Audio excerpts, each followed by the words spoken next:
Dan Bellows, and I've lived here all my life, 41 years old, and never left. And I've been developing in Hannibal Square since 89 or 90. And I live down here and work down here. I was very fascinated by what Hannibal Square, I think, had to offer.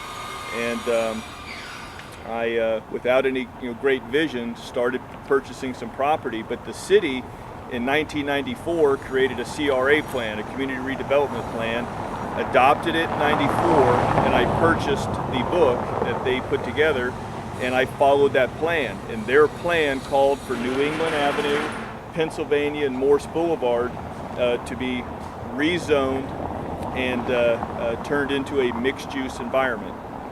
And I've just been following that plan. All right. Where do you see the area in 10 years, and how far do you see the redevelopment going?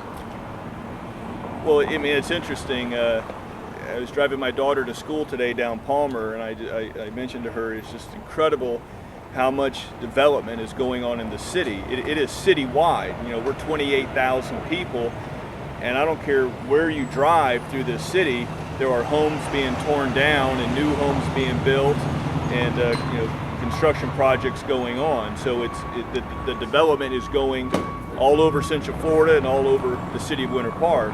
The CRA is defined by Fairbanks to the south, Webster to the north, Interlochen to the east, and 1792 to the west. So that is the defined CRA boundaries, of which I have focused most of my activities.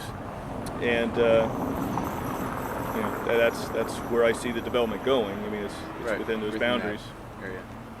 All right. How do you think the redevelopment changes Winter Park? I think it's very positive. The biggest positive change is the constant diminishing of crime and blight as it relates to the CRA, and making it a more beautiful area. In that process, it increases the ad valorem revenue that comes into the city's coffers. The basis, the tax basis of the CRA was very, very low. And it was costing the city taxpayers a lot more money to maintain this particular district than they were collecting in tax revenue. So the millions of dollars that the city is saving in what they otherwise were having to take out of the general fund, they're able to put into many projects that help the city, that are very beneficial. I have found it interesting when I have heard about comments of gentrification or pushing the black community out and things like that, and that is a little frustrating. When I purchased the building across the street that's behind there, 16-unit apartment building, there were only 3 occupants.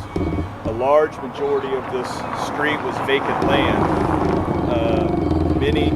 Many of the buildings were boarded up, and when I say boarded up for 10 years and 15 years. So I'm not sure what you're supposed to do in that situation. I mean, if you have an area that is absolutely not utilized or underutilized or blighted, which is across the country, I don't think it's fair to say we pushed anybody out. There was nobody living in these buildings to push out. There's just so many people down here now that people say, gee, you must have pushed somebody out, but that is just not the case, and it's frustrating. I'm into this city, I'm into this community, and I really enjoy what I do. And I think if you can stand here on a when all this construction isn't, there's a lot going on right now, but you've got a lot of activity down here, people living, working, hanging out, and I think that's just a big positive for the community. Great. All right.